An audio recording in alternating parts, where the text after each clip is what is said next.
நடிகை த்ரிஷா போட்டிருக்கக்கூடிய ஒரு பதிவு தான் இப்போ சோஷியல் மீடியா முழுக்க பயங்கர வைரல் ஆயிட்டு இருக்கு. அதை பற்றி தான் இந்த வீடியோவில் நம்ம டீட்டெயிலாக வந்து பார்க்க போகிறோம்.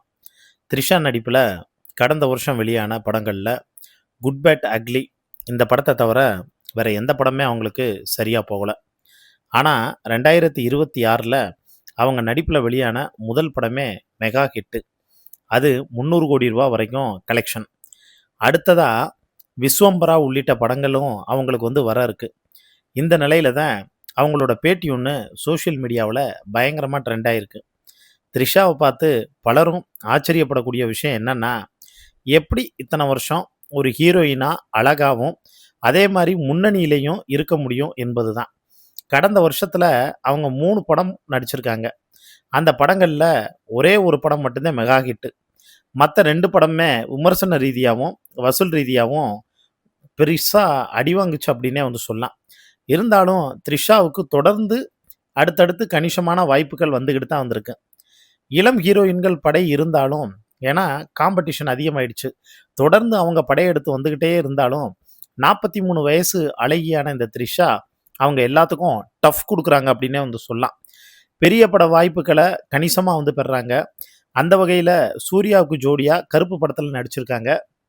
ஆர்ஜே பாலாஜி இயக்கியிருந்த அந்த படம் கடந்த மாதம் வெளியாகி பெரிய எதிர்பார்ப்போட ஸ்கிட் அடிச்சிருந்துச்சுங்க.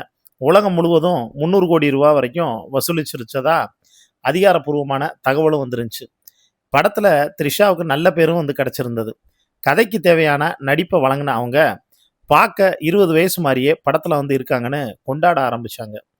குறிப்பாக விஜய், அஜித், சூர்யா ஆகிய 3 பேருக்கும் அதிகம் வசூல் செஞ்ச படங்களில் ஹீரோயினாக இருந்தது யாருன்னு பார்த்தா த்ரிஷா தான். இது ஒரு ஸ்டோரியை கூட அவங்க சமீபத்தில் இன்ஸ்டாகிராம் போஸ்ட்டில் வந்து பகிர்ந்திருந்தாங்க.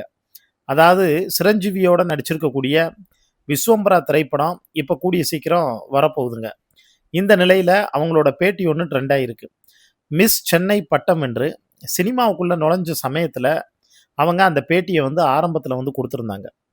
அப்போ அவங்கள்ட்ட வந்து இன்டர்வியூ எடுக்கும்போது, நீங்கள் சினிமாவுக்கு வந்து வருவீங்களா அப்படின்னு, நடிக்கிறதுக்கெலாம் வருவீங்களான்னு வந்து கேட்டிருந்தாங்க, ஐஸ்வர்யா ராய் மாதிரி. அதுக்கு த்ரிஷா வந்து சொன்ன பதில், கண்டிப்பாக நான் சினிமா துறைக்கு வரவே மாட்டேன் அப்படின்னு வந்து சொல்லியிருந்தாங்க. அப்போ அப்படி சொல்லிட்டு இப்போ நடிக்க வந்தீங்களே அப்படின்னு நிறையா பேர் த்ரிஷாவை கிண்டல் பண்ணாங்களாம். எப்படி முடிவை மாற்றிக்கிட்ட அப்படின்னு த்ரிஷாவை பார்த்து ஓப்பனாகவே வந்து கேட்டாங்களாம். அதுக்கு த்ரிஷா சொன்ன பதில் ரொம்ப ரொம்ப சிம்பிள் தான். எனக்கு என்ன தேவை, என்ன வேணும் அப்படின்னு சரியாக அந்த வயசில் எனக்கு முடிவெடுக்க தெரியலை. ரொம்ப குழப்பத்தில் வந்து இருந்தேன். படத்தில் வந்து நடிக்கணுமா இல்லை படிப்பை வந்து தொடரலாமா அப்படின்னு ஏகப்பட்ட கன்ஃபியூஷன். சரி, முதல்ல எதுவாக இருந்தாலும் படிப்பை முடித்ததுக்கு அப்புறமா தான் படங்களில் வந்து நடிக்கணும் அப்படின்னு நினச்சேன். மற்றபடி சினிமாவில் ஆர்வம் இல்லாமலாம் வந்து இல்லை. சினிமாவில் எனக்கு வந்து ஆர்வம் இருந்துச்சு. பட் ப்ரியாரிட்டி எதுக்கு வந்து கொடுக்கணும் அப்படிங்கிற அந்த மைண்ட் செட்டில் தான் வந்து இருந்தேன் அப்படின்னு த்ரிஷா சொல்லியிருந்தாங்க. இதெல்லாம் ஒரு பக்கம் இருக்கக்கூடிய சூழ்நிலையில் இப்போ த்ரிஷா வந்து ஒரு போஸ்டர் வேற வந்து ஒன்று போட்டிருந்தாங்க. அது மிகப்பெரிய விவாத பொருளாக வந்து மாறிடுச்சு. அதாவது ஒரு மோட்டிவேஷன் வந்து பேசக்கூடிய ஒரு பிரபலம் அவர் வந்து என்ன பண்ணிருக்காரு, 44 வயசில் தான் ஒரு மனிதனுக்குடைய வாழ்க்கை தொடங்குது அப்படிங்கிறார். அதாவது உங்களோட வாழ்க்கை இப்போ ஆண்டவன் வந்து முன்னாடி இன்னும் வரம் கொடுக்குறான். உங்கள் வாழ்க்கை வந்து பார்த்தீங்கன்னா முன்னோக்கி போகணுமா பின்னோக்கி போகணுமா, 30 வயசாக இருக்கக்கூடிய உங்களுக்கு 20 வயசை நோக்கி போகணுமா எப்படி அப்படின்னு வந்து கேட்டதுக்கு, அதுக்கு அந்த மோட்டிவேஷன் பிரபலம் சொன்ன பதில் வந்து என்னன்னா, நான் 44 வயசுக்கு வந்து போகணும்னு நினைக்கிறேன். ஏன்னா 44 வயசுல தான் ஒருத்தவங்க தன்னை முழுமையாக வந்து புரிஞ்சுக்க முடியும். 44 வயசுல தான் சுதந்திரமாக இருக்க முடியும். 44 வயசுல தான் வாழ்க்கையே ஒருத்தவங்களுக்கு ஆரம்பிக்கும் அப்படிங்கிறது மாதிரி வந்து சொன்ன உடனே அந்த வீடியோவை எடுத்து போட்டு அது கீழே த்ரிஷா ஆமென் அப்படின்னு வந்து போஸ்ட் பண்ணியிருந்தாங்க.